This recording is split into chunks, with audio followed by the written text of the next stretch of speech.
Assalamualaikum warahmatullahi wabarakatuh. Alhamdulillah, segala puji bagi Allah yang Maha Pengasih dan Maha Penyayang, yang membalas doa hamba-hambanya.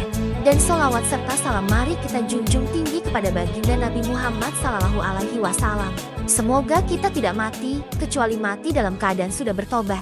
Jika kita melihat ciptaan Allah, kita akan menemukan suatu keindahan yang luar biasa. Keindahan alam semesta menunjukkan akan adanya Zat yang Maha Kuasa dan Maha Bijaksana. Langit dengan segala hiasannya, bumi dengan lautan dan sungai-sungai yang mengalir di dalamnya, gunung-gunung yang begitu kokoh menjulang tinggi, hewan-hewan dan tumbuhan dengan bermacam-macam jenisnya.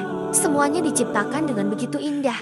Berpikir dan bertadabur terhadap ciptaan Allah akan menambahkan keimanan kita kepada Allah Ta'ala, yang karenanya Allah Ta'ala menyeru manusia untuk senantiasa merenungi ciptaan-ciptaannya. Allah Ta'ala berfirman, maka apakah mereka tidak memperhatikan unta bagaimana dia diciptakan, dan langit bagaimana ia ditinggikan, dan gunung-gunung bagaimana ia ditegakkan, dan bumi bagaimana ia dihamparkan. Al-Quran Surah Al-Ghoshiyah ayat 17-20. Allah Ta'ala pun memuji ulul albab, orang yang berakal atau cerdas, dan menjelaskan kebiasaan mereka mentadaburi ayat-ayat Allah Ta'ala berupa ciptaannya. Allah Ta'ala berfirman, sesungguhnya dalam penciptaan langit dan bumi, dan silih bergantinya malam dan siang terdapat tanda-tanda bagi orang-orang yang berakal, yaitu orang-orang yang mengingat Allah sambil berdiri atau duduk atau dalam keadaan berbaring.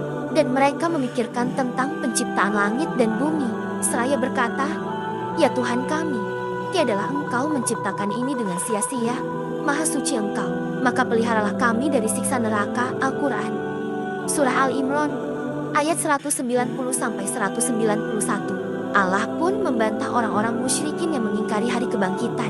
Dengan akal mereka menyangka bahwa jiwa yang telah mati tidak akan mungkin bisa dihidupkan kembali. Mereka mengatakan, siapakah yang dapat menghidupkan tulang belulang yang telah hancur luluh? Al-Quran Surah Yasin ayat 78. Maka Allah pun menjelaskan bahwa membangkitkan manusia tidak ada apa-apanya dibandingkan dengan penciptaan alam semesta. Jika saja alam semesta yang luar biasa besarnya Allah mampu membuatnya, bagaimana hanya dengan sekedar membangkitkan manusia? Tentu saja Allah lebih mampu. Allah Ta'ala berfirman, sesungguhnya penciptaan langit dan bumi lebih besar daripada penciptaan manusia. Akan tetapi kebanyakan manusia tidak mengetahui.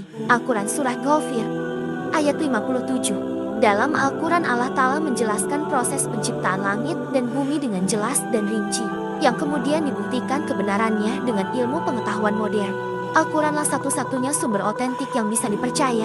Adapun teori-teori yang dicetuskan oleh ilmuwan-ilmuwan barat, maka semuanya dikembalikan kepada Al-Quran. Jika sesuai maka diambil, namun jika berbeda maka Al-Quran lebih didahulukan. Allah menciptakan langit dan bumi selama 6 hari, dimulai dari hari Ahad dan berakhir dengan hari Jumat.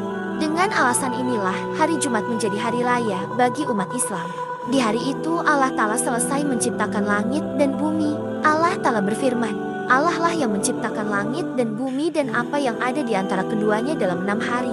Kemudian dia bersemayam di atas Arsy. Al-Quran Surah As-Sajdah ayat 3. Penciptaan bumi didahulukan sebelum penciptaan langit, sebagaimana ditunjukkan oleh firman Allah yang artinya, dialah Allah yang menciptakan segala yang ada di bumi untuk kamu.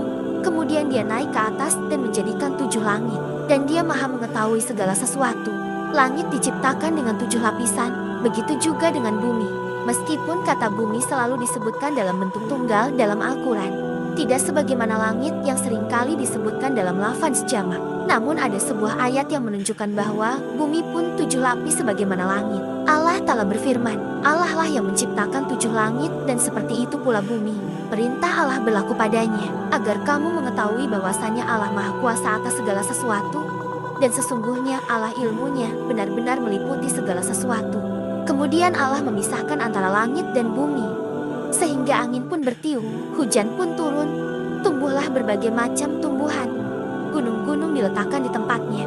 Allah menjadikan makhluk ciptaan berpasang-pasangan, diciptakan kehidupan dari air, diciptakannya matahari sebagai penerang, dan bintang-bintang serta rembulan sebagai hiasan. Semua itu bukti kebesaran Allah Ta'ala. Jarak antara langit dan bumi adalah 500 tahun perjalanan. Begitu juga antara satu lapisan langit dengan lapisan selanjutnya. Disebutkan dalam hadits riwayat Abbas bin Abdul Muthalib radhiyallahu anhu berkata, Rasulullah Shallallahu Alaihi Wasallam bersabda, Tahukah kalian berapa jarak antara langit dan bumi? Kami berkata, Allah dan Rasul-Nya lebih mengetahui. Kemudian beliau bersabda, jarak keduanya adalah perjalanan 500 tahun. Dan antara satu langit dengan langit selanjutnya perjalanan 500 tahun. Dan tebal setiap langit adalah perjalanan 500 tahun. Dan di antara langit ketujuh dengan Arsy, ada laut yang jarak antara dasar dan atasnya adalah seperti jarak antara langit dan bumi. Dan Allah di atas itu semua. Tidak tersembunyi baginya dari setiap amalan yang dilakukan oleh manusia. Allah lah Maha Pencipta atas segala sesuatu. Terima kasih sudah menonton video ini, semoga dapat bermanfaat untuk kita semua. Semoga bertemu lagi di video selanjutnya. Wassalamualaikum warahmatullahi wabarakatuh.